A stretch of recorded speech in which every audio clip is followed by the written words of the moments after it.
Bi'sal mamat wa bi'sal hayat.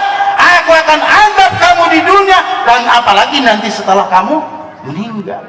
Begitu peringatan. Nanti baca surah Al-Isra 73, 74, 75. Itu peringatan Allah. Jadi bahwa bergabung toleransi, moderasi dalam beragama seperti yang didengungkan, kita harus Natal bersama, kita harus menghargai, mengakui ini, itu adalah mazhab Abu Jahal.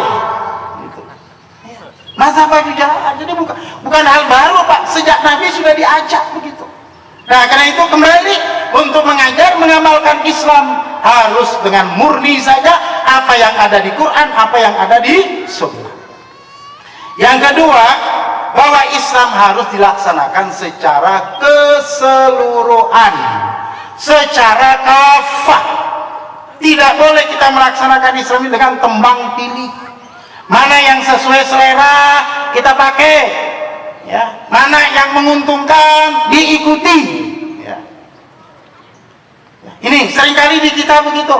Syariat-syariat Islam yang menguntungkan dipelihara. Haji menguntungkan karena di situ ada dana abadi umat, difasilitasi. Nah, menguntungkan kan? Gitu. Zakat menguntungkan, dibuat basnas, kan berzakat ke situ. Kenapa? Menguntungkan. Gitu. Coba. Apalagi yang lain-lain, ya. Tapi coba ya syariat yang lain. Begitu Allah ingatkan kepada orang yang mencuri, kepada orang yang koruptor, apa? Potong tangannya. Ada yang mau nggak? Tak ada. Langsung, wah itu hukum rimba, itu mah hukum 1400 tahun yang lalu, nggak cocok dengan sekarang. Ini mah sudah demokrasi, nggak cocok, bertentangan dengan HAM. Masya Allah. Ya. Ingat Bapak Ibu sekalian, iblis dikatakan oleh Allah kafir. Berapa hukum Allah yang dia tolak? Saya tanya Bapak Ibu sekalian, iblis dikatakan oleh Allah kafir, berapa banyak hukum yang Allah tolak? Hukum Allah yang dia tolak hanya satu, perintah usjudu, sujud kamu kepada, menghormat kepada Adam, tapi dia nggak mau. Tapi sebelumnya Allah tanya dulu, kenapa kamu nggak mau sujud? Ditanya, apa dia kata? Khalaqtani minhu, saya lebih baik dari dia. Nah, sombong kan? Ditanya lagi yang lain, lalu kenapa kalau begitu? Kenapa kau merasa lebih sombong? Alihada amartani antasjud. Apakah kepada makhluk begini yang kau suruh saya sujud ya Allah? Ini namanya mengoreksi syariat Allah, menolak, koreksi, menganggap Allah tidak pas memerintahkan sujud kepadanya. Makanya jangan pernah bilang syariat Islam itu tidak cocok di Indonesia, itu mazhab iblis. Jangan pernah bilang gak cocok kita di sini karena kita ini sudah ada aturan dari Mojopahit, dari Mojolegi, Mojo itu dan sebagainya. Islam itu untuk seluruhnya. Kalau itu terjadi, kalau belum bisa lain, tapi jangan dengan dasar mengatakan Islam gak cocok di Indonesia karena kita bangsa berbhineka tunggal ika. Tidak benar. Kalau itu yang melandasi, saya khawatir nanti kita divonis oleh Allah aba wastakbara wa kana minal kafirin. Jangan sampai itu, ya. Allah memvonis kita begitu, naudzubillah wal iyadzubillah min dzalik. Iblis hanya satu. Nah, kita coba dihitung-hitung berapa yang belum atau bahkan mungkin ditolak. Coba. Orang baru bercita-cita saja sudah dibubarkan, coba. Ya enggak? Itu saking antiknya, saking bencinya kepada syariat Allah Subhanahu wa taala. Nah, Bapak Ibu sekalian, ingat, Allah ingatkan kepada kita, ya ayyuhalladzina amanu udkhulu fis-silmi kaffah wa la tattabi'u khutuwati syaitan innahu lakum aduwwun mubin. Wahai orang yang beriman, laksanakan Islam itu secara kafah. Jangan kamu mengikuti langkah-langkah setan.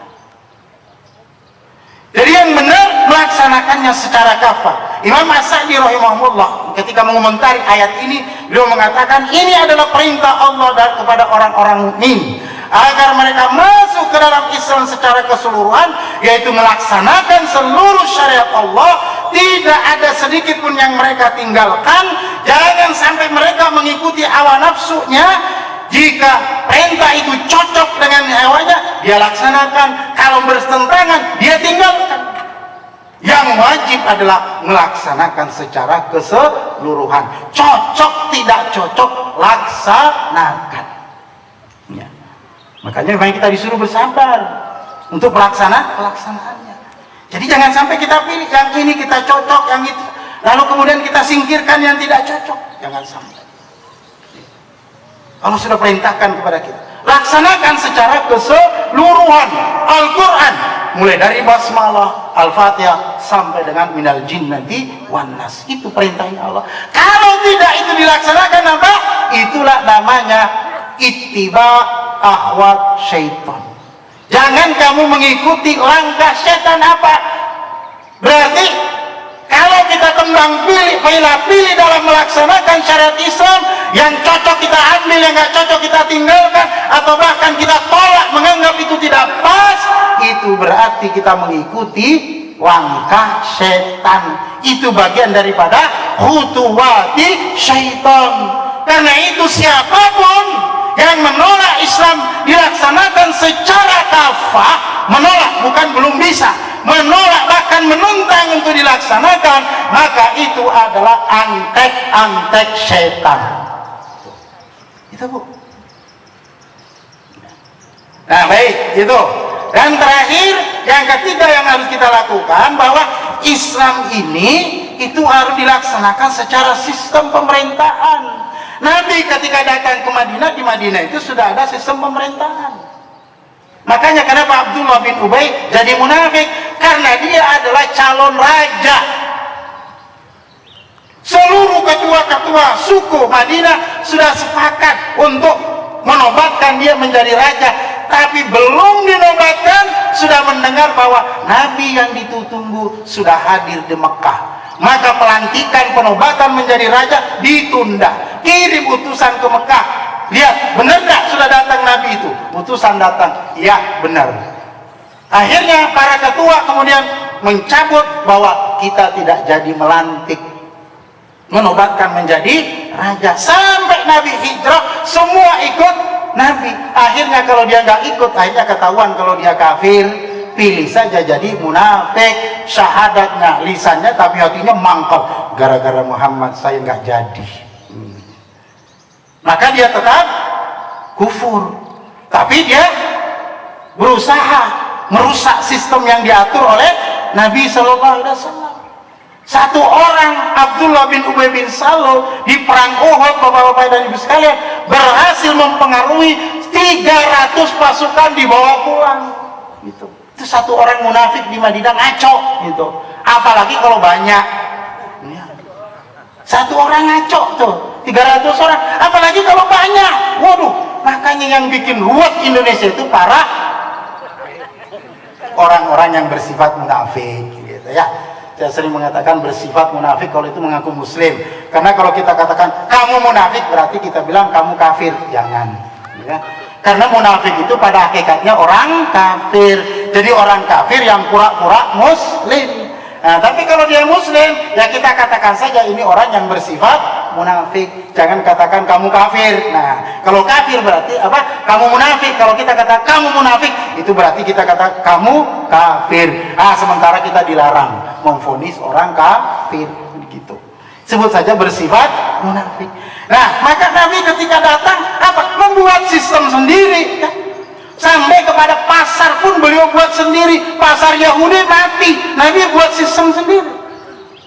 Nah, karena itulah Bapak Ibu Allah Subhanahu wa taala, Allah perintahkan pada kita bahwa Islam ini itu harus dilakukan secara tersendiri. Makanya Islam itu harus ada daulahnya. Harus ada daulah. Kalau tidak, maka Islam itu tidak akan bisa diatur secara keseluruhan, tidak bisa kita laksanakan. Makanya di dalam ayat yang di surah An-Nisa ayat 58 itu saya tidak baca, itu Allah perintahkan kita ini membuat, Allah menjanjikan agar kita itu melaksanakan antahkum bil adl. Di dalam laksanakan mengatur dunia ini harus antahkumu bil adl, berhukum dengan al-adl. Apa al-adl? Imam As-Sa'di menjelaskan, wal muradu bil adl alladhi amarallahu bil hukmi bihi huwa ma syara'allah ala lisani rasulih minal hudud wal ahkam.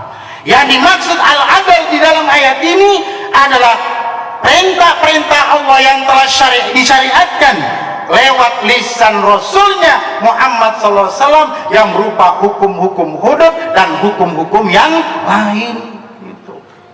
Kalau perintahkan untuk dilaksanakan, karena itu tidak mungkin hukum Islam ini bisa dilaksanakan kalau Islam tidak berdiri sendiri.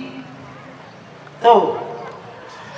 Nah, maka oleh Allah di surah Al-Maidah kita diingatkan, innama waliyukumullahu wa rasuluhu walladzina amanu alladzina yuqimunas shalah wa yu'tunaz zakah wa hum raqiun. Yang memimpin kamu itu hanya Allah, hanya Rasul dan orang-orang beriman. Orang beriman itu syaratnya apa? Yuqimunas shalah, dia tegakkan salatnya, hablum minallahnya baik. Wa yu'tunaz zakah, dia tunaikan zakatnya, hablum minan nasnya mantap. Wa hum raqiun, dia tunduk kepada aturan Allah, mengatur rakyatnya dengan aturan Allah Subhanahu wa taala. Dari mana itu? Rasul sallallahu alaihi wasallam mengingatkan dalam khutbatul wada, salah satu pesan Rasulullah sallallahu alaihi wasallam mengatakan, in ummira alaikum abdun mujadda'un yaqudukum bi kitabillah fasma'u lahu wa ati'u. Jika suatu saat nanti walaupun kamu dipimpin oleh seorang hamba, seorang budak yang rambutnya keribu, ya, rambutnya keribu, tapi dia yaqudukum bi kitabillah, yang menuntun kamu dengan kitabullah, yaqudukum, memimpin kamu, mengatur kamu dengan kitabullah, dengan syariat Allah, dengan Al-Quran, fasma'u lahu wa ati'u, maka dengarkan dia dan taatlah kepadanya. Dalam riwayat Imam Ahmad dikatakan, ya ayuhan nas, wahai manusia, ittaqullah, bertakwalah kamu kepada Allah, takutlah kamu kepada Allah, wasma'u wa ati'u, dengarkan dan taat kepada pimpinanmu. Wa in ummira alaikum abadun habasyun mujaddah, walaupun yang memimpin kamu itu seorang budak Habasyah yang hitam dan hidung pesek, tapi ma'aqama fikum kitabullah wazza wajal, selama dia menegakkan hukum Allah, selama dia menegakkan kitabullah di antara kalian, fasma'u wa atiku, taatlah kamu kepada Allah dan kepadanya. Karena itu Allah Subhanahu wa taala, ulul amri dalam Islam itu adalah ulul amri yang yaqudukum bi kitabillah, bukan yaqudukum bi ghairi kitabillah. Ya, karena itu Dewan Misbah memutuskan ulul amri bagi orang Persis itu hanyalah ketua umum, yang lain kita enggak akui. Kenapa? Karena yang lain belum yaqudukum bi kitabillah, tapi yaqudukum bi KUHP itu. Salah enggak? Enggak salah kan? Benar kan itu. Rujukannya kan ke situ semua. Itu. Sementara yang Allah perintahkan itu.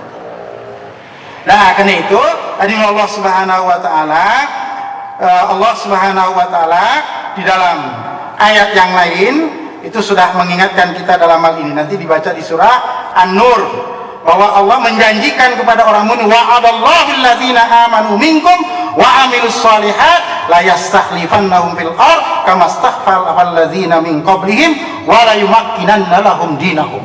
Gitu. Allah ingatkan, Allah berjanji kepada kalian wahai orang beriman dan beramal saleh, Allah akan yastakhlifannakum, ya, akan memberikan kekuasaan kepada kalian di muka bumi sebagaimana Allah telah berikan kepada orang-orang sebelum kalian. Wa yumakkinanna lahum dinahum, dan Allah akan menjadikan agamanya Islam sebagai tamkin, sebagai panduan utama di tempat itu. Itu janji Allah. Maka karena itu Allah Subhanahu wa taala kita harus menyambut janji Allah ini. Karena itu di dalam hadis lain di mana Rasulullah sallallahu alaihi wasallam dengan sanad yang hasan diriwayatkan dari Imam Ahmad dari sahabat Hudzaifah Ibnul Yaman ketika Rasulullah mengatakan takunun nubuwwatu fikum masyaallah an takun, kenabian itu akan ada di antara kalian menurut Allah berapa lama yang dikehendakinya, thumma yarfa'uha insya'a yarfa', kemudian Allah akan menghilangkan, mengangkat kapan dia kehendaki, kalau dia menghendaki. Thumma takunu khilafatan ala minhajin nubuwwah, kemudian setelah itu akan muncul khilafah yang menuntun kalian dengan tuntunan Nabi. Fatakunu masyaallah an takun, khilafah itu akan eksis selama yang berapa lama yang Allah kehendaki. Thumma yarfa'uha insya'a yarfa', kemudian Allah hilangkan sesuai dengan kehendak kalau dia sudah berkehendak untuk menghilangkan. Thumma takunu mulkan ma'abba, kemudian nanti akan muncul penguasa-penguasa aban, penguasa-penguasa yang merusak, lalu kemudian itu hilang. Fayakunu masyaallah ayyakun, Allah itu akan berlangsung beberapa lama. Thumma yarfa'uha masya'a yarfa'ah, kemudian Allah hilangkan sesuai dengan Allah yang kehendaki. Thumma takunu mulkan jabariyah, kemudian setelah itu muncul penguasa-penguasa diktator, memaksakan kehendak, menjauhkan syariat Allah, menjauhkan rakyatnya dari syariat Allah. Fatakunu masyaallah an takun, pemimpinnya ini akan ada selama Allah mengkehendaki. Thumma yarfa'uha insya'a yarfa'ah, kemudian nanti Allah akan menghilangkan kapan yang Allah kehendaki. Thumma takunu khilafatan ala minhajin nubuwah, kemudian terakhir kata Nabi akan muncul kepemimpinan khilafah berdasarkan tuntunan Nabi. Thumma sakata, kemudian dia Nabi itu. Inilah yang paling ditakuti oleh dunia sekarang. Hadis ini andaikan bisa dihilangkan, dihilangkan. Karena ini adalah janji Allah, janji Rasul, kasih, bukan kita. Karena itu hadirin Allah Subhanahu wa taala, di hadis lain termasuk pesan Rasulullah sallallahu alaihi wasallam, usikum bitaqwallah was-sam'i wat-tha'ah, aku pesankan kepada kalian agar selalu bertakwa, dengar dan taat kepada pimpinan. Wa in abadan habasyiya fa innahu may ya'ish minkum ba'di fasayara ikhtilafan katsira, karena siapapun yang hidup sepeninggalku nanti, maka dia akan menyaksikan terjadinya perselisihan yang begitu banyak. Dalam menyelesaikan itu apa? Fa'alaikum bisunnati, tegakkan sunnahku. Dalam hal kalian berselisih masalah ibadah, masalah akidah dan sebagainya, kembalikan ke dalam sunnahku, tuntunanku. Wa sunnatil khulafa'il mahdiyyin ar-rasyidin, dan ikuti pula tuntunan yang telah dilakukan oleh khalifahku. Apakah kita disuruh merujuk ke khalifah dalam hal ibadah makbah? Tidak.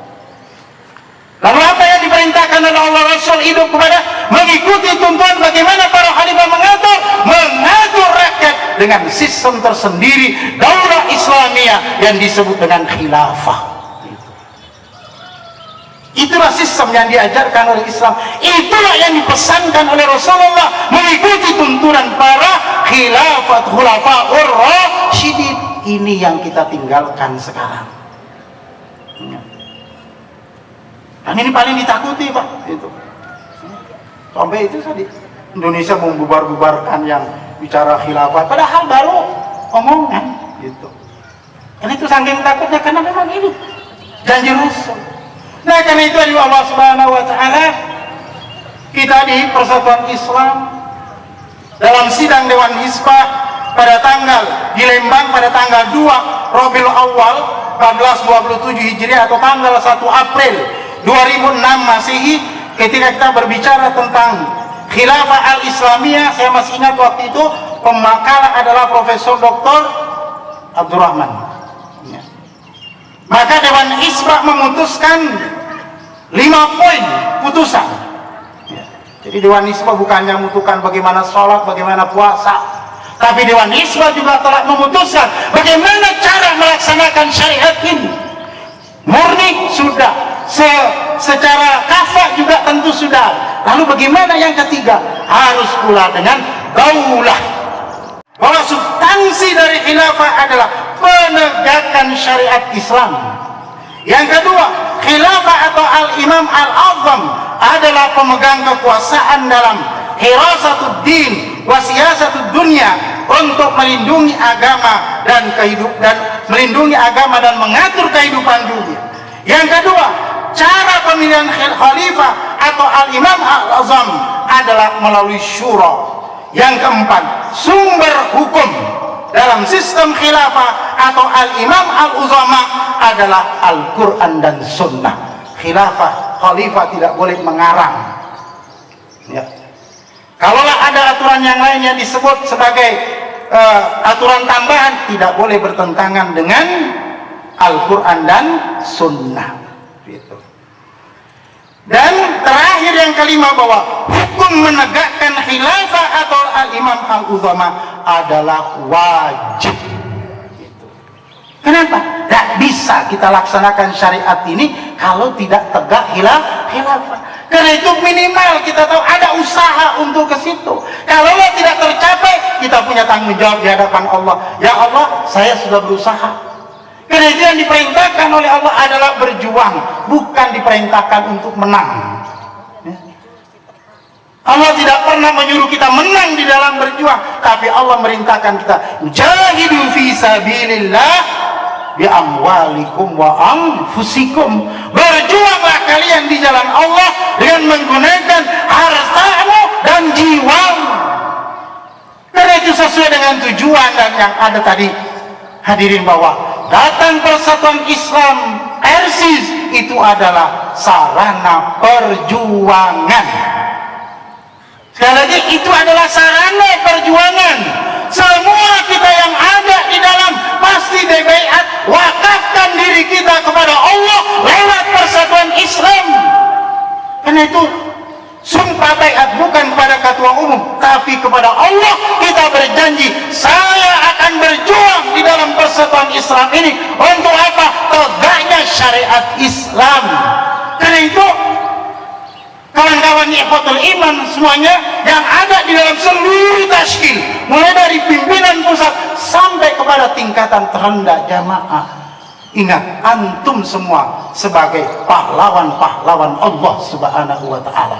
Antum semua mujahid-mujahid sedang dalam perjuangan. Karena itu laksanakan amanah itu dengan baik. Kalau ada yang diperselisihkan, syurakan dengan baik. Jangan sampai di dalam melaksanakan perjuangan ini kita terjadi tanazuk, terjadi benturan di sana sini.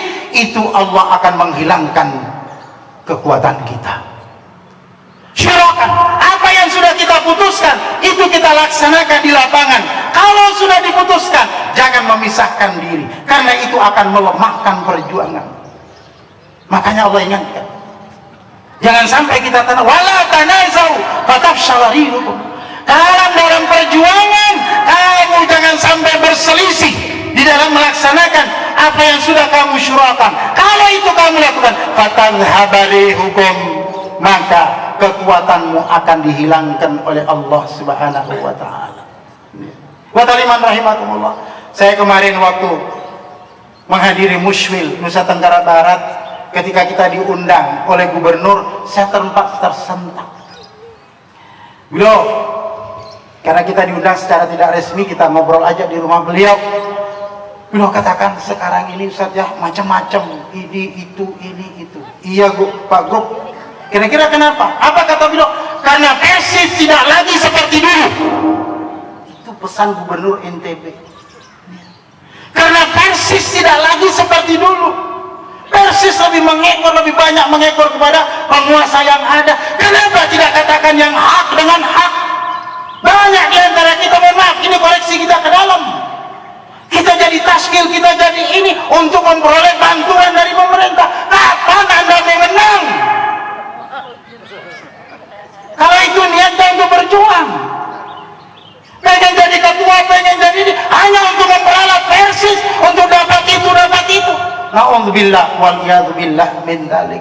Ya fatal iman, luruskan niat kita di dalam Persis. Ini adalah lembaga perjuangan kita untuk apa? Tegaknya Islam secara kafah di bumi Indonesia ini. Siap ibu-ibu? Bapak-bapak siap? Sekarang saya tanya, siap berjuang? Takbir!